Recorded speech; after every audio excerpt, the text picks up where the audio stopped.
Welcome to Stalker, Episode 7. We're here in lovely San Francisco, and we're lucky enough to speak with a company that's getting a ton of buzz right now, Blip.fm CEO Jeff Yasuda. Sure, yeah. My name is Jeff Yasuda. I'm the CEO and founder of Blip.fm. Jeff, what do you guys do? So Blip.fm is a social music discovery service powered by people.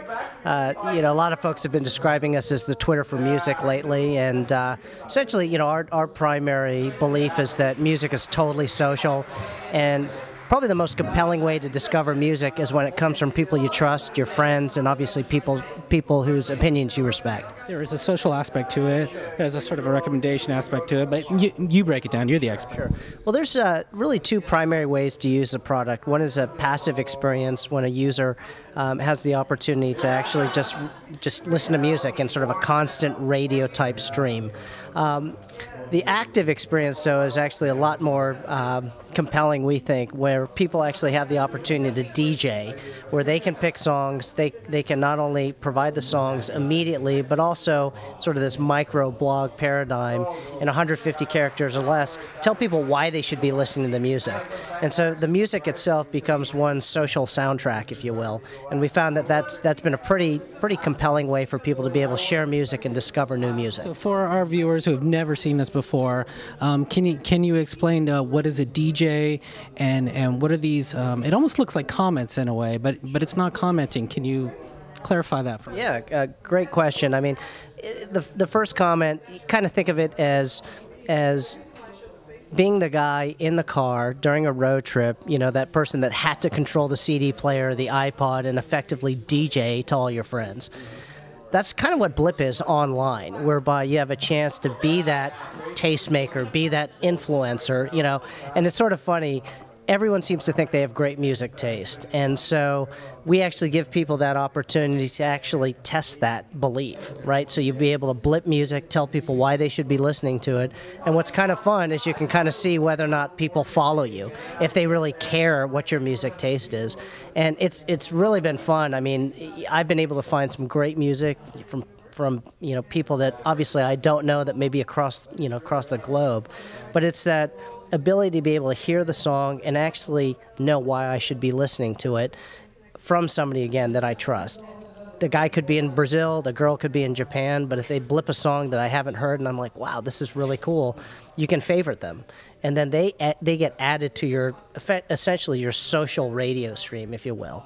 And as more people get added to your social radio stream, if you will, you get a much richer group of content, of bands that you may have not normally seen had you used most sort of algorithmic type of search engines that are out there. Now, at least at the initial phases, what we've done is really opened up two primary streams of music. One is the all blip stream, where everybody sees everybody's songs, and it at this point is beginning to get a little overwhelming. There's almost too much music coming through.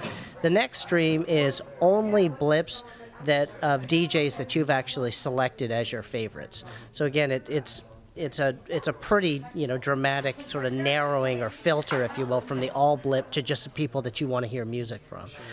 To your point, which is great, is the next phase is now to be able to do some self-filtering process. So, for example, maybe I can just kind of hint at this without giving away our product. Well, that's one of the things I was going to ask you. I typically ask is, what does it look like, your outlook, Sure. your roadmap, or what you can give us anyway. Yeah, totally. And I think the next phase is really the idea about creating perhaps music scenes online. So it could be geographically based, it could be genre based, as you brought up earlier.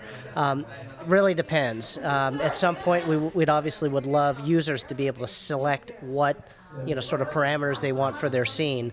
But yeah, if there's a way that you're also able to select by genre. So I want to listen only to the to the punk or the hi-fi channel or whatever it might be, you can sort of narrow the type of content that you want to listen to. So are users searching for songs, or are they actually uploading songs? So the primary use of the product right now is whereby users actually search for songs, and we, as I mentioned earlier tonight, we use third-party search engines to actually find the music. We are being approached by management companies and labels, though, to be able to actually market their music on Blip. And the idea is that the music is now coming from your friends as opposed to some mass marketing engine. And when it comes from your friends, the idea is, geez, this is a lot more sort of a credible source to hear the music, to get the music recommendation from. And so now a lot of these labels and marketing companies are asking us to help promote new releases.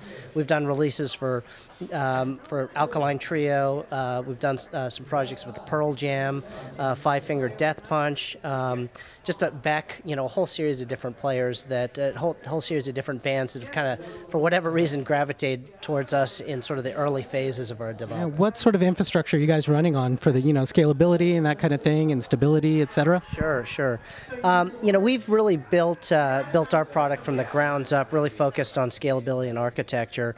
Quite honestly, we've used Twitter as a great case study for us. We're big Twitter fans. We love what they're doing, and we've also kind of tried to map our development to see what challenges they've had and how maybe we can sort of avoid some of those pitfalls.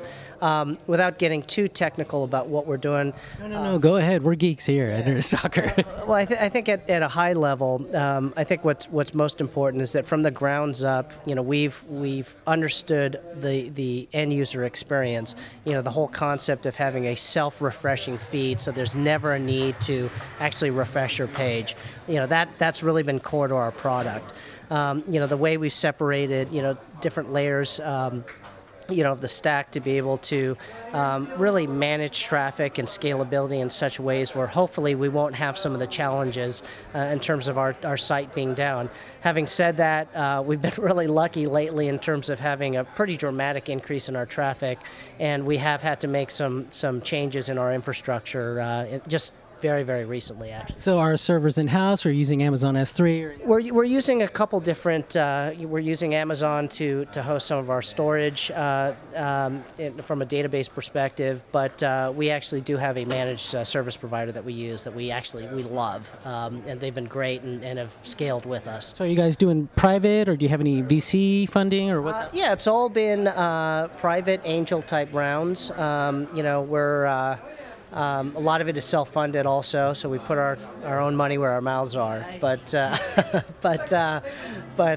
in any event, it's been a fun process, to try to get the traditional sort of Silicon Valley VC type to actually take a bet in the music space. Can you tell us about your background, your bio, so to speak? My background is really on the finance side, so I'm a finance geek. I did, sort of the banking, the VC thing, but I know your pain. Yeah, and actually I left the dark side and now am an entrepreneur. But I guess part of my shadow life is that I've been playing in bands since the age of 13, albeit crappy bands, but I've been playing music for a long time. I love music, big music fan. Try to play music, try to play in a couple bands from time to time. And that was really, I guess, the idea, to be able to combine my love for music with, hopefully some of my business skills with building companies. Well, congratulations on all the buzz that you're getting, and where can we find you guys? Yeah, check us out at blip.fm. Okay, cool. So thanks so much for your time. Thanks a lot. Appreciate it. Thanks. All right.